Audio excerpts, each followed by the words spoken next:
Hi all, എല്ലാവർക്കും നമസ്കാരം. നമുക്കിന്ന് വളരെ ടേസ്റ്റിയും സ്പോഞ്ചിയുമായിട്ടുള്ള ഒരു ഓറഞ്ച് ഹണി കേക്ക് ഉണ്ടാക്കി നോക്കാം. ഈ കേക്ക് തയ്യാറാക്കുന്നതിന് വേണ്ടിയിട്ട് ഞാനിവിടെ കുറച്ച് ഓറഞ്ച് എടുത്ത് വെച്ചിട്ടുണ്ട്. നമുക്ക് നല്ല പഴുത്ത 1-2 ഓറഞ്ച് മതിയാവും. അതുപോലെ 3 മുട്ടയും നമ്മളിവിടെ എടുത്തു വെച്ചിട്ടുണ്ട്. ആദ്യം ഒരു കേക്ക് ടീൻ എടുത്തതിന് ശേഷം അതിൽ ഒന്നുകിൽ ബട്ടർ പേപ്പർ ഇട്ട് വയ്ക്കുകയോ അല്ലെങ്കിൽ നെയ്യോ ബട്ടറോ പുരട്ടി വയ്ക്കുകയോ ചെയ്യുക. ഈ കേക്കിന് ഓറഞ്ചിൻ്റെ ഒരു ഫ്ലേവർ കിട്ടാൻ വേണ്ടിയിട്ട് നമ്മളൊരു പഴുത്ത ഓറഞ്ച് എടുത്തതിന് ശേഷം അതിൻ്റെ തൊലി ഒന്ന് ഗ്രേറ്ററിൽ വെച്ച് ഉരച്ചെടുക്കുക. 1 ടീസ്പൂൺ മതിയാവും. ഇനി ഈ മുട്ട ഓരോന്നായിട്ട് നമുക്ക് ഉടച്ച് ഒരു ബൗളിലേക്ക് ഒഴിക്കാം.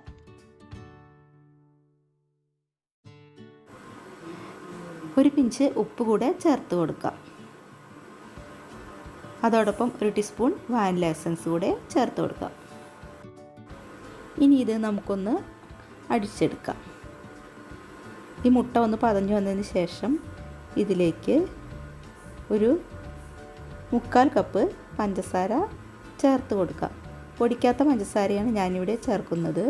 പൊടിച്ചതായാലും കുഴപ്പമില്ല. ഇനി പഞ്ചസാര അലിയുന്നത് വരെ നന്നായിട്ട് ബീറ്റ് ചെയ്തെടുക്കണം.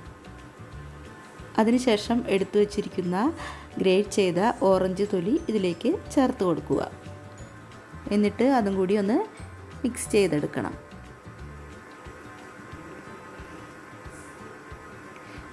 ശേഷം ഈ ഓറഞ്ച് എടുത്ത് മുറിച്ചതിന് ശേഷം അതിൻ്റെ ജ്യൂസ് എടുത്ത് മാറ്റി വയ്ക്കുക. ഏകദേശം 4 ടേബിൾ സ്പൂണോളം ജ്യൂസ് നമുക്ക് ആവശ്യമുണ്ട്. ഇനി എടുത്തു വച്ചിരിക്കുന്ന ജ്യൂസ്, ഓറഞ്ച് ജ്യൂസ് കൂടി ഈ മിക്സിയിലേക്ക് ചേർത്ത് കൊടുക്കുക. ശേഷം നന്നായിട്ട് മിക്സ് ചെയ്തെടുക്കുക. നിങ്ങൾക്ക് വേണമെങ്കിൽ 1 ടീസ്പൂൺ ടാങ്ക് കൂടി ഇതിലേക്ക് ചേർത്ത് കൊടുക്കാം. നിങ്ങളുടെ കയ്യിലുണ്ടെങ്കിൽ ചേർത്താൽ മതി. ഇത് ഓപ്ഷണലാണ്. നന്നായി അടിച്ച് പതപ്പിച്ചെടുത്ത ഈ മുട്ടക്കൂട്ടിലേക്ക് 1/2 കപ്പ് സൺഫ്ലവർ ഓയിൽ കൂടി ചേർത്ത് കൊടുക്കാം. അതോടൊപ്പം 2 ടേബിൾ സ്പൂൺ തേൻ കൂടി നമ്മളിവിടെ ചേർത്ത് കൊടുക്കുന്നുണ്ട്. എല്ലാം കൂടി നന്നായിട്ട് മിക്സ് ചെയ്തെടുക്കുക. ഇനി ഇതിലേക്ക് ആവശ്യമുള്ള കേക്ക് ഫ്ലോർ കൂടി തയ്യാറാക്കിയെടുക്കണം. അതിനു വേണ്ടിയിട്ട് നമ്മളിവിടെ 1 കപ്പ് മൈദ എടുത്തിട്ടുണ്ട്. ഇനി 1 ടീസ്പൂൺ ബേക്കിംഗ് പൗഡർ കൂടി ഇതിലേക്ക് ചേർത്ത് കൊടുക്കാം. അതുപോലെ 1/4 ടീസ്പൂൺ ബേക്കിംഗ് സോഡ കൂടി ചേർത്ത് കൊടുക്കുക. ഇനി ഇത് ഒരു സ്പാച്ചുല ഉപയോഗിച്ച് നന്നായിട്ട് മിക്സ് ചെയ്തെടുക്കണം.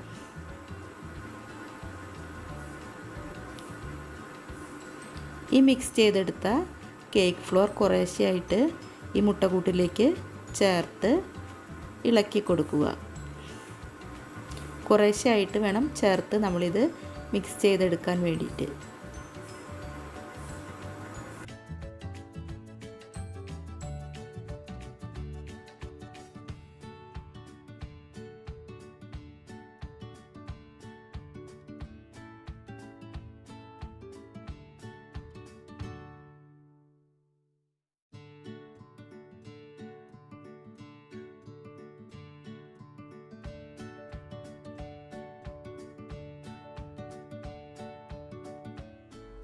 ഈ ബാറ്റർ നമുക്കിനി നേരത്തെ ഗ്രീസ് ചെയ്ത് വെച്ചിരിക്കുന്ന കേക്ക് ടീനിലേക്ക് ഒഴിച്ചു കൊടുക്കാം.